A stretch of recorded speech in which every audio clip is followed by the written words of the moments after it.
ये 3 गलतियां हर कोई इंग्लिश में करता है, चाहे बिगिनर हो या एडवांस। तो आपने अक्सर लोगों को ये बोलते हुए सुना होगा कि sir I have a doubt या ma'am I have a doubt. ये एक गलत यूसेज है, क्योंकि याद रखिए इंग्लिश में डाउट का मतलब होता है शक यानी सस्पिशन। जैसे कि आई have a doubt about his honesty, मतलब मुझे उसकी ईमानदारी पर शक है।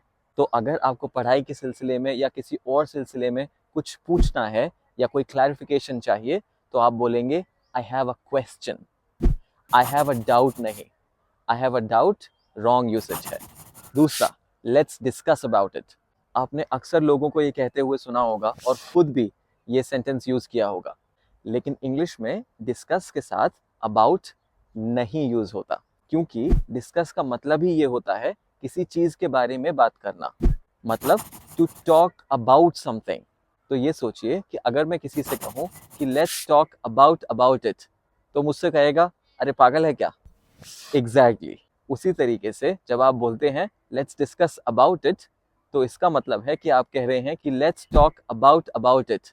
इंग्लिश में इसे रिडंडेंसी कहते हैं। इसका मतलब है कि किसी चीज को बेवजह रिपीट करना, दोबारा बोलना। तो इसीलिए याद रखिए डिस्कस के साथ अबाउट नहीं यूज करेंगे, हम बोलेंगे let's discuss it, let's discuss the project. ये तीसरा वाला तो बहुत ही कॉमन है, हम अक्सर बोलते हैं डोंट डू दैट मिस्टेक। याद रखिए ये भी एक गलत यूसेज है, क्योंकि मिस्टेक के साथ कभी भी डू नहीं आता।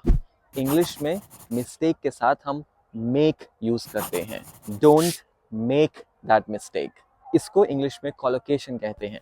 आसान भाषा में इसका मतलब है कि इंग्लिश में कुछ फिक्स्ड वर्ड कॉम्बिनेशंस होते हैं, तो कुछ वर्ड्स के साथ कुछ फिक्स्ड वर्ड्स ही यूज हो सकते हैं। जैसे कि मिस्टेक के साथ हम डू नहीं यूज कर सकते, मिस्टेक के साथ मेक ही यूज होता है। So don't make that mistake, ये एक सही यूसेज है, ना कि डोंट डू दैट मिस्टेक। तो इंग्लिश में इन छोटी छोटी बातों का ध्यान रखिए और जानकारी के लिए मुझे फॉलो कीजिए।